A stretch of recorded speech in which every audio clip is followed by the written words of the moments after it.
Je pense qu'on est prêt. Feuer in Pariser Kathedrale Notre-Dame. La cathédrale di Notre-Dame de Paris. Na Catedral de Notre-Dame em Paris. 진리의 노트담 카테드레 노트르다무 다이세도가 가진이 나리. Notre-Dame Cathedral. La cathédrale Notre-Dame de Paris. Est-ce que ça t'est déjà arrivé de te souvenir très précisément de qu'est-ce que tu faisais ou de où tu étais lorsqu'un événement d'envergure planétaire venait tout juste de se produire? Souvent, ce sont des moments très marquants, comme des attentats ou la mort de quelqu'un de très important, ou bien le début d'une guerre. Voilà. Pour ma part, des événements comme ça, je les ai le plus souvent vécus devant la télé. Pour cette histoire, j'étais présent en fait. J'ai été bien là.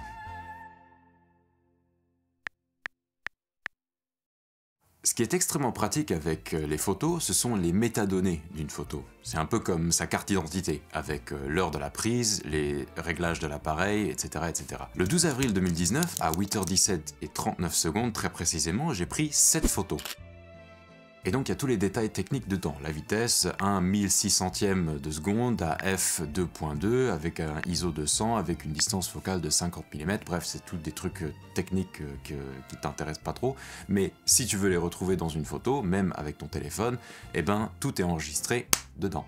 Ça permet donc de se retrouver à un moment très précis dans le temps.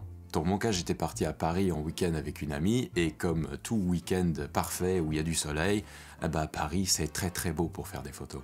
Que ce soit les jardins du Luxembourg en fleurs, le Sacré-Cœur, la Seine, la Tour Eiffel, le Trocadéro, le Panthéon, la pyramide du Louvre, la place de la Bastille, tout est beau. On arrive au bord de la Seine, et je pense que ça devait être autour de l'esplanade des Villes. On regarde à droite, et on voit l'île de la Cité avec Notre-Dame. Mais il y a une fine fumée blanche qui s'échappe du toit. À ce moment-là, la cathédrale était en rénovation, donc peut-être qu'ils ont fait, je sais pas, de la soudure et que ça fumait un petit peu. Bon bref, on pensait que c'était pas très grave. 5 minutes plus tard, c'est la grosse fumée de plus en plus sombre qui monte dans le ciel.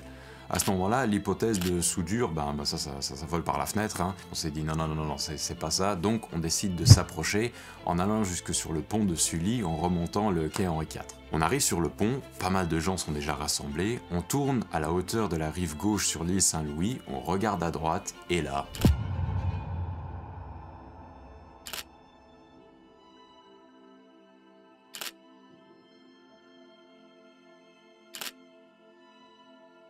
C'est incroyable ce qui est en train de se passer. Au début, tu veux même pas...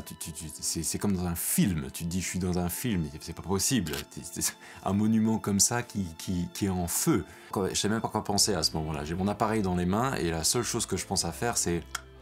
Puis, au bout de quelques minutes, j'ai un réflexe, c'est que j'appelle ma grand-mère. Parce que ma grand-mère, elle vivait quai Henri IV quand elle était plus jeune. Et donc, je lui dis, grand-mère...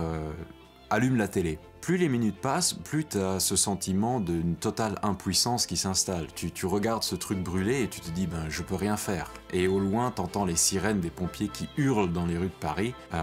Pour ceux qui ne le savent peut-être pas, Notre-Dame, c'est 2 grands clochers en pierre, hein, et puis tu as une tour derrière qui s'appelle la Flèche. Ça fait une quarantaine de minutes qu'on est là à voir ce spectacle. En fait, oui, je sais que c'est très bizarre de dire ça comme ça, mais... Tu pouvais pas enlever tes yeux de ce qui se passait. T'avais les gens qui pleuraient, moi j'avais limite un peu les larmes aux yeux. J'ai mon appareil photo dans les mains, la flèche, je vois cette tour en train de légèrement pencher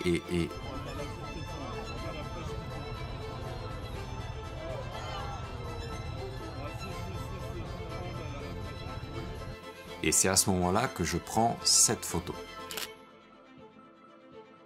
Des moments comme ça, tu les oublieras plus jamais, hein. Ils sont gravés à vie dans ta mémoire, et c'est une des raisons pour lesquelles j'adore prendre des photos, c'est ça, c'est justement pour m'aider à me souvenir des moments que j'ai vécus.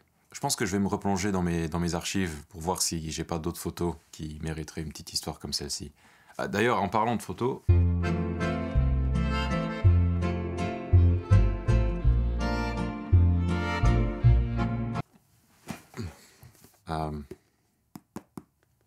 j'ai acheté ça.